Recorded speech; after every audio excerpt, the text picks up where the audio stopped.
네, 안녕하세요. 어른의 홀로서기 저자 이찬영입니다. 어른의 홀로서기라는 책은 제가 9월 달에 출간한 신간 서적이고요.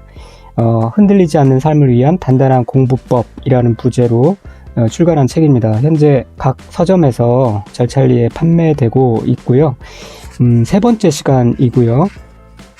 네, 이 책을 처음부터 어디까지가 될지 모르겠지만 쭉 한번 제가 설명을 드리고 있습니다. 내용을 설명을 드리고 있고요. 오늘은 그 1장의 두 번째 시간, 우리는 모두 전문가가 될 수 있다. 이 부분을 같이 한번 나눠보도록 하겠습니다.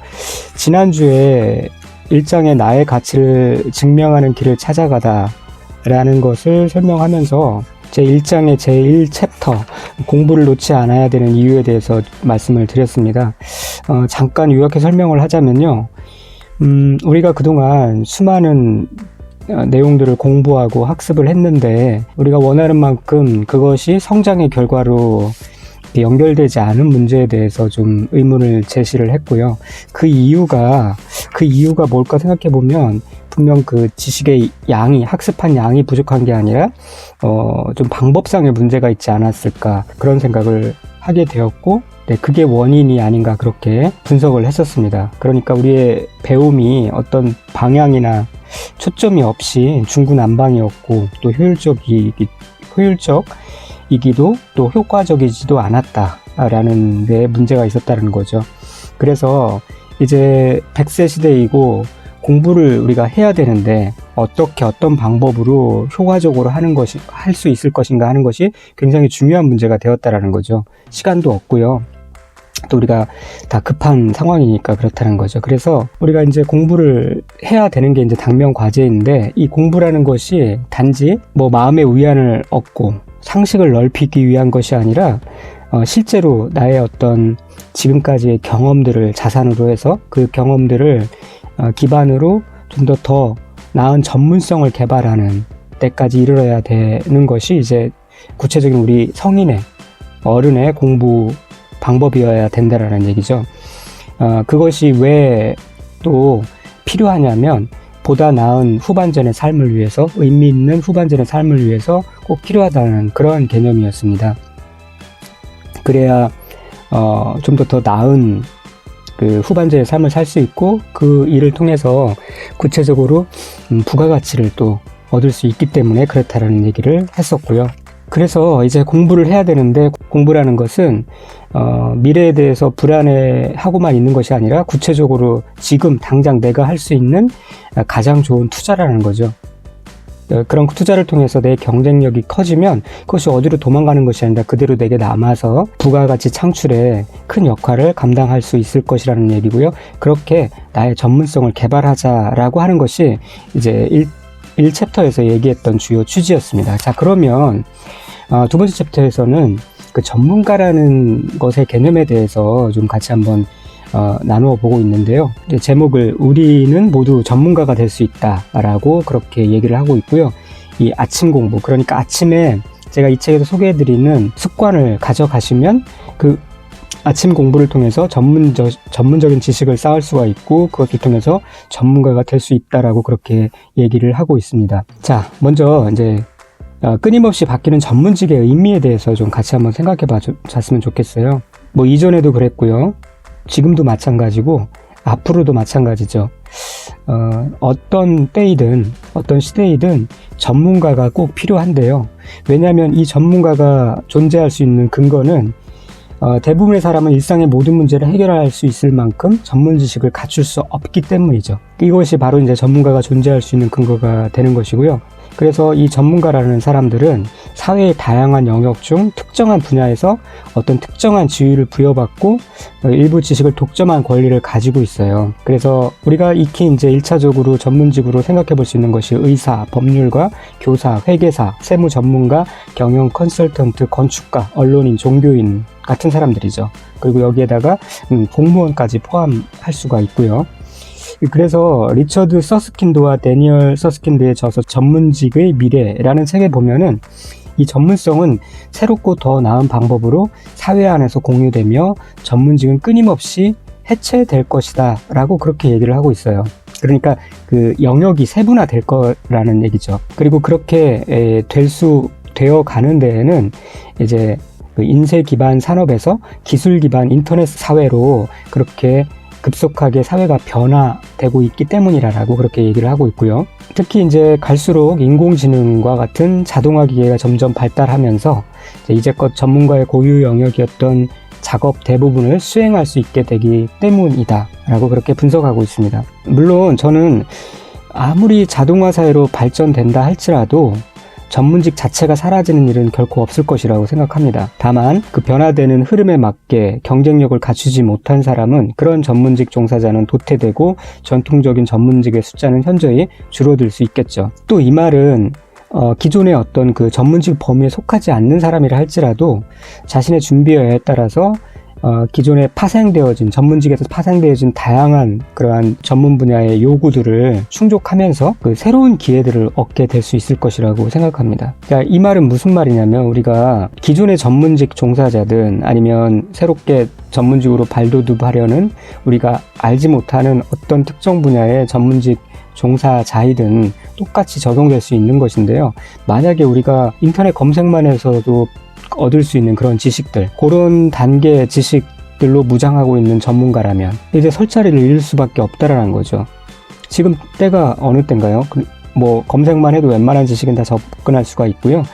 필요하다면 세계 어느 대학의 도서관에도 접속해서 필요한 논문들을 열람할 수 있는 시대잖아요. 그러니까 그런 수준의 그러한 검색으로 얻을 수 있는 그러한 지식들을 가지고 있는 그런 지식 기반의 전문가라고 하면은 이제 별 의미가 없다라는 거죠. 그러니까 그렇게 얻은 정보들을 가공해서 필요한 사람들에게 필요한 지식들을 이렇게 먹여줄 수 있는, 제공할 수 있는 그런 사람들, 그러니까 2차 편집, 가공 능력을 갖춘 사람들이겠죠. 왜냐하면 그런 정도의 지식 수준들은, 그런 정도의 전문직 수준들은 일반 사람들이 하기 좀 힘든 부분들이 있죠. 시간이 남아 돈다면 모를까 다들 바쁜 사회에 본인이 직접 어떤 그 전문 지식의 영역에 뛰어들어서 그것들을 검색하고 편집하고 취합을 해서 융합을 해서 자기에 맞게 접목을 하는 그러한 상황들은 흔치 않을 겁니다. 그래서 표면적인 지식 너머에 좀 더 심도 있는 그러한 지식들을 다룰 수 있는 능력, 거기에 자신의 경험과 노하우를 접목할 수 있는 능력을 가진 전문가들의 필요는 여전히 굉장히 크다고 할 수가 있죠. 또 우리가 어떤 전문직의 영역에 충분히 탑승할 수 있는 이유 중에 하나는 기존의 전문가들이 갖고 있는 전문직 서비스의 비용이 굉장히 높다는 데 있습니다. 그렇기 때문에 그 문턱을 좀만 낮춘다 그러면 충분히 수요를 창출할 수 있는 그러한 부분들이 있다라는 얘기죠. 자, 이런 일들은 실제 이미 이렇게 확장하고 있는 1인 기업, 프리랜서 시장을 보면 우리가 이러한 추세들을 충분히 볼 수가 있습니다. 그래서 제가 두 번째 이제 챕터의 제목을 하늘은 스스로 돕는 자를 돕는다라고 얘기하고 있는데요. 이 말이 무슨 말이냐면, 이렇게 이제 공개된 전문 지식과 새로운 기술을 접목하여 전문 서비스 이용에서의 고비용 문제를 해결하고 또 다양한 문제의 실용적인 해결책을 제시하는 그러한 새로운 전문가들이 필요하다는 얘기고요. 그래서 이 사람들을 신지식 전문가라고 그렇게 부를 수가 있을 것 같습니다. 혹은 컨텐츠 크리에이터, 여러 가지 다양한 용어로도 부를 수 있겠죠. 그리고 이들이 이제 가지고 있는, 그리고 제공할 수 있는 전문 지식이란 것은 남에게 이제 도움을 줄 수 있는 그런 특정 분야의 유익한 지식을 말하는 거고요. 제가 이 책에서 줄곧 주장하고 있는 홀로서기 공부를 통한 전문성 강화의 최종 목적지가 바로 이것입니다. 남에게 도움을 줄 수 있는 특정 분야의 지식을 말하는 거죠. 그래서 자기가 이미 가지고 있는 경험과 노하우에 홀로서기 공부 과정을 더해서 전문성을 더 강화하자는 게 이제 취지입니다. 자, 그렇게 보면은 사실 충분히 우리가 내 전문성을 강화할 수 있는 그러한 영역들을 발굴하고 또 그것들을 별러낼 수가 있는 거죠. 어떤 전문성이든 원한다면 갖출 수 있는 것입니다. 왜냐하면 우리가 저마다 인생이 다르고 경험과 생각이 다르듯이 어떤 그 지식의 분야는 얼마든지 파생될 수 있고 얼마든지 남과 차별화시킬 수 있기 때문에 그렇죠. 그래서 저는 세계 인구가 70억이라고 그러면 70억 개의 신직업 전문가 영역이 파생될 수도 있다. 라고 그렇게 생각을 합니다. 자, 예를 들면 예전에는 영상 편집이라는 분야는 굉장히 특수한 분야였죠. 방송국에서 일하는 그 몇몇 기술자들에게 필요한 것이었지만 지금은 유튜브 매체의 그러한 발달 때문에 영상 편집이 굉장히 대중화되었어요. 저부터도 영상 편집을 하고 있는 것이고요. 그래서 영상 편집 기술에 대한 전문가, 특별히 유튜브에 특화된 어떤 전문가들의 영역들이 굉장히 많이 생겼죠. 그걸로 또 큰 돈을 벌고 있는 사람들도 있고요. 또 다양한 어떤 생각지도 못했던 분야의 그러한 전문 영역들이 파생되었을 뿐만 아니라 기존의 어떤 전문가 영역들도 좀 더 세분화되는 경향이 있죠. 이렇게 앞으로 이제 직업과 직무라는 그 개념이 어떤 전통적인 그 카테고리에서 계속 쪼개져서 세분화될 것이고요. 또 그 세분화된 것들이 유기적인 협업 그물망을 구축해 나갈 것이라고 생각합니다. 그래서 필요에 따라서 이합집산을 한다는 얘기죠. 자, 그런데 이때마다 이제 드는 의문들이 있어요. 이제 인공지능에 관련된 의문이죠. 인공지능 얘기가 나오면은 도대체 앞으로 해먹을 게 무엇인가 라는 그런 고민이 또 들기도 합니다. 자, 왜냐하면 인터넷 세계가 이제 시대화될수록 인공지능이 더 발달되고, 인공지능이 하는 일이 뭐냐면 기존의 데이터들을 취합하고 그것들을 분석하고 가공해서 뭔가 사용자에게 필요한 것들을 맞춤형으로 제공한다는 그런 특징이 있잖아요. 그러니까 그 과정 가운데 굉장히 우리의 인간의 노력이 생략되고 그 수많은 복잡성들을 우리가 체감할 수 없이 손쉽게 뭔가 원하는 바를 달성할 수 있는 게 이제 특징이라는 거죠. 그렇다고 그러면 인공지능 기술이 더 발달할수록 정보와 이 수요자 간의 중간 접점에서 기존의 전문가들이 했던 그런 역할들이 대폭 축소된다는 거죠. 설 자리를 잃을 수 있다라는 거예요. 자, 예를 들면 스마트폰에도 인공지능 기술이 굉장히 많이 접목되어 있는데요. 예를 들면 이제 주식 같은 상황을 보면은 트레이딩을 할 때 이전에는 스스로 개입을 해서 분석을 하고 추측을 하고 최종 판단하는 그런 영역들이 있었는데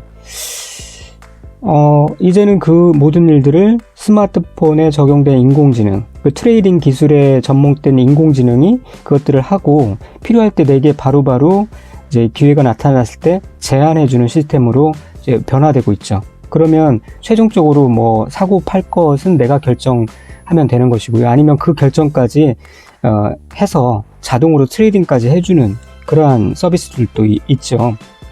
그러니까 이런 것들을 생각해 보면 이 전문가가 된다는 게 과연 또 무슨 의미가 있을까 라는 그런 생각까지 비화될 수가 있죠. 자, 그런데 제가 결론적으로 말씀드리는 것은 이런 것들은 다 지나친 기우라는 거죠. 물론 웹과 소셜미디어들을 통해서 실시간으로 정말 많은 정보들이 만들어지고 있지만 이 모든 것들을 각 수요자의 필요에 맞게 알맞게 이 변환해 주는 데는 분명 한계가 있고요.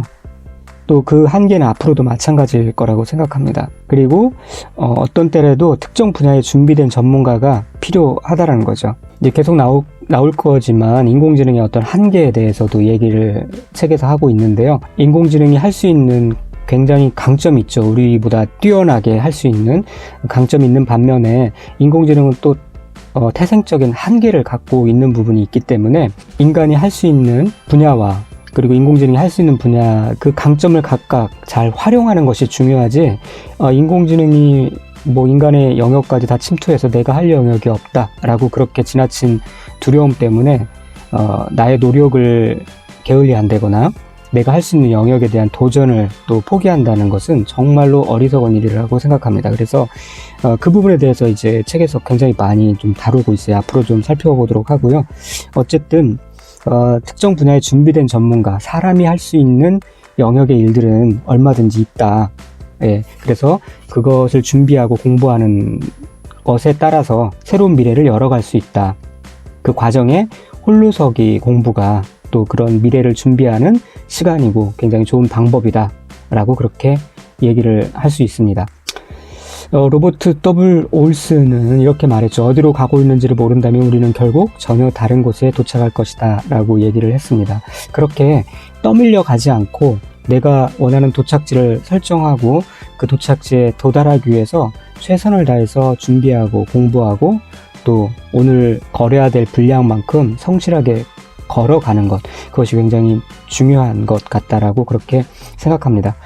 자, 오늘은 이상 마치도록 하고요. 또 다음 장에서 어른이 홀로 서는 방법에 대해서 구체적으로 어떻게 홀로 서기를 위한 아침 공부를 할 것인지에 대해서 좀 같이 나누도록 하겠습니다.